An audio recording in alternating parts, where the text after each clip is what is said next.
Nico di Angelo is one of the main characters of the Riordanverse. As son of Hades, Nico was described as one of the most powerful demigods in Camp Half-Blood through the many quests and battles he faced. In this video, I'll be going through a list of the top 10 most powerful Nico di Angelo moments from the first series, or PJO, going to the most recent book of The Sun and the Star. I'll be going through a lot of books, so there will be spoilers following this. And with that, let's get started. Number 10. Sensing death around them. As son of Hades, Nico has a natural affinity for death. He can pretty much sense and identify who is about to die or who is currently dead easily through his powers.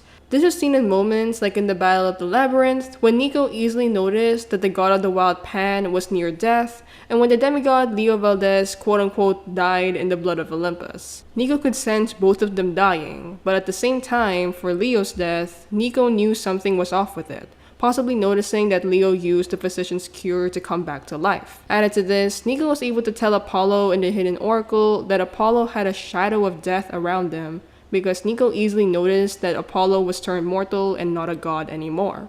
This part of Nico's powers is so strong that he could literally sense souls, like when he felt Jason Grace's soul die and enter the underworld. Interestingly enough, Nico can also take note of what's going on in the underworld, like when he knew Percy and Annabeth were close to the doors of death in the House of Hades. Overall though, this ability to sense death or navigate the underworld are just the tip of the iceberg of Nico's powers, but they're really impressive in quests or missions. Number 9. Summoning the skeletons in the Titan's Curse. An unforgettable moment happens in the third book of PJO, or the Titan's Curse. This is the book that introduced us to Nico and his sister Bianca di Angelo. Unfortunately, Bianca died in her quest with the Hunters and Percy Jackson, and when Percy and the gang arrived in camp, Percy was the one who broke the news of her death to Nico. Nico was extremely hurt by this because he looked up to Percy as his hero, and Nico even made Percy promise earlier in the book to keep Bianca safe. So hearing her death was like a huge slap to the face for Nico. In his grief and rage, Nico admits that he could feel Bianca's soul go to the underworld and die through the many nightmares that he has received. And then, Nico, at the young age of 10, cracked the ground of Camp Half-Blood and made skeletons crawl up to the surface. Like, we're talking about Nico, who didn't even know his godly parent yet, and this first instance of using his powers is already a huge sign of just how powerful he really is, even unconsciously. Like, this definitely deserved a spot on this top 10 list. Number 8. Bone Control. Aside from controlling shadows or sensing death, Nico also had powers over dead bones in general. He could telepathically get bones from the ground, and it escalated even to using them in a fight. This was seen when Nico bravely attacked the first werewolf Lycaon in the blood of Olympus. Nico literally made a cage to trap Lycaon, and he used this again in The Sun and the Star. Throughout Nico's journey in Tartarus with Will, Nico used bones to attack monsters, and he even used it as a key to go to Persephone's garden. Number 7. Shadow Traveling in the Blood of Olympus. A major ability that Nico has is shadow traveling, or the power to teleport to different places. He first used it around the last Olympian, and he has continued to throughout the Heroes of Olympus, but he used it the most in the Blood of Olympus. Here, Nico, Reyna, Ramirez-Arellano, and Coach Hedge had to transport the Athena Parthenos to Camp Half-Blood, and Nico constantly shadow traveled to bring them there. In the books, Nico's powers in shadow traveling drains him so much whenever he uses it, so offering to transport himself along with 2 other people and a huge statue showed just how strong Nico has become in the course of so many books. Despite feeling exhausted and wanting to pass out a few times, Nico still pushed through, and it highlights not just Nico's physical strength, but also his resilience in an important mission like this. Number 6. Controlling skeletons in battles. Ever since that moment in the Titan's Curse, Nico was shown to have a lot of power over dead skeletons. Nico can easily summon and order them to fight, and a major moment of this is in the Battle of the Necromantion in the House of Hades, where Nico ordered the dead Romans to fight against the monsters that attacked the Seven. Nico's strength was shown here as he fought his own enemies, commanded an army of the dead, and managed to defend all of his friends.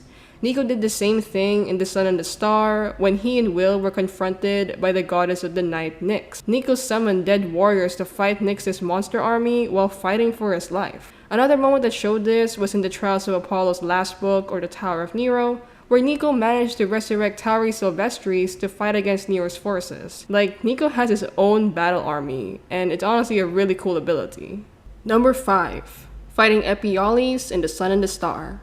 Epioles is the demon of nightmares, and we meet them in The Sun and the Star during Nico and Will's quest in Tartarus. Epioles was a demon who sent vivid and horrifying dreams to their enemies, and both Nico and Will experienced it. However, Nico managed to fight back from nightmare after nightmare, and it shows just how powerful Nico is, even mentally. Actually, Nico was always good with handling dreams, as he's used to it by now. Like, he can't go to different dreams like other demigods, but he is pretty self-aware in his dreams, even if they are nightmares. Although Nico wasn't the one who fully defeated Epioles in this moment, it's still a show of strength because he managed to distinguish reality and fantasy from a literal demon at the age of 15. Like, that takes a lot of willpower and good wit if you ask me.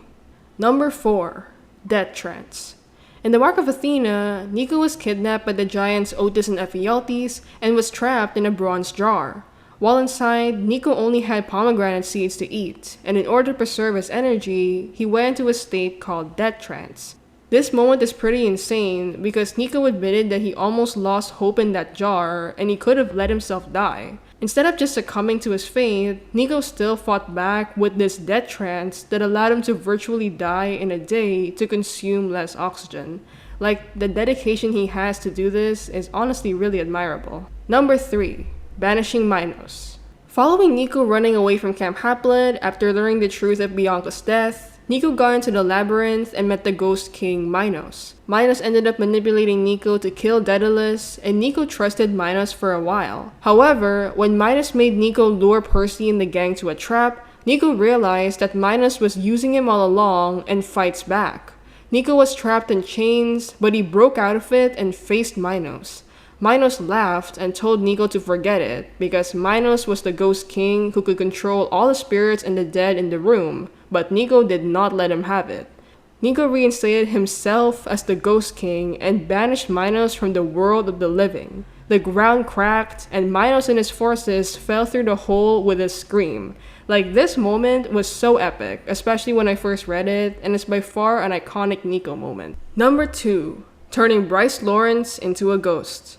By far the most insane Nico di Angelo moment is this specific one in the Blood of Olympus. I was honestly tempted to make it as this video's number 1 moment, but I had to make it at number 2 for now. Here, Reyna and Nico are having a heart-to-heart talk, where Reyna tells Nico about her life and how she killed her father.